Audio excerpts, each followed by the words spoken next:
Join me as we welcome God's choice servant, my father, Apostle Michael Orokpo. That will represent Jesus in every strata, in every sphere, bringing the witness of his person and the authority of his government.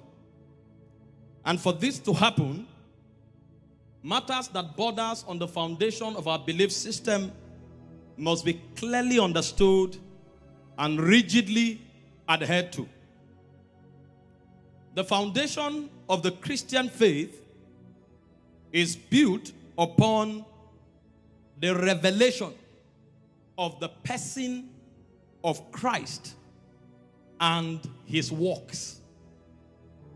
Jesus was speaking in Matthew chapter 16 from verse 13. The Bible said he took his disciples to the coast of Caesarea Philippi, and he asked his disciples, saying, "Who do men say I, the Son of Man, I am?" And to your dismay, because Jesus was not surprised, but to my own dismay, all the schools of thought did not have an accurate revelation of the person of Christ. The Bible said, when reports were coming from the schools of thought, it said,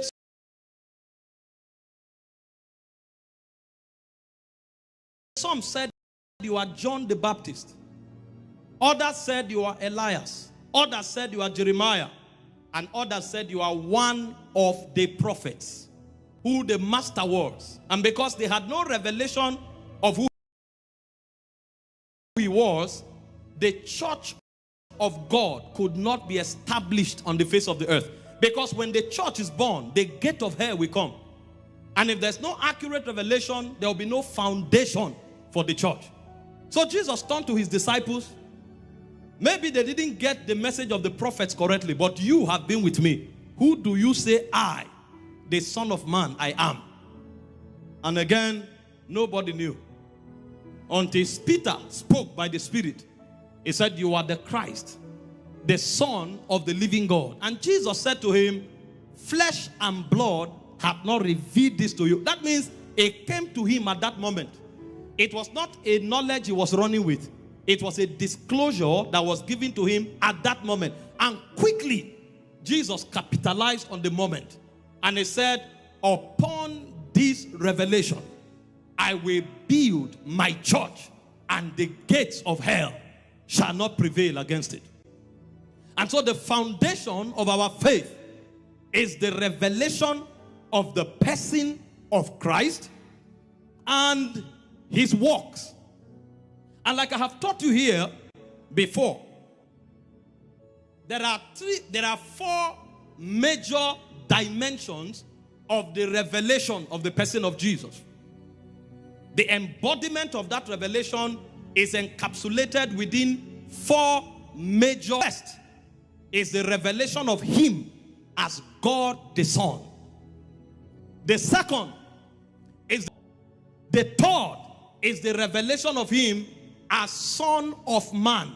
Revelation of him as the Christ or the Messiah. If you don't know Jesus within these four contexts, you don't know his person.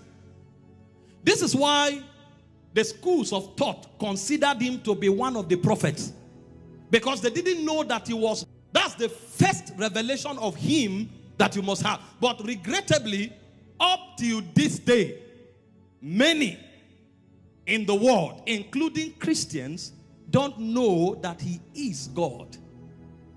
As God the Son, like I have taught here many times, he is co-equal with the Father and the Spirit.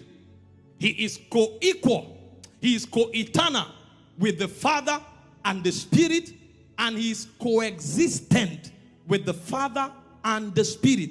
What that means is that there has never been a time, and there will never be a time, when the Father will exist and the Spirit will exist and Jesus will not exist.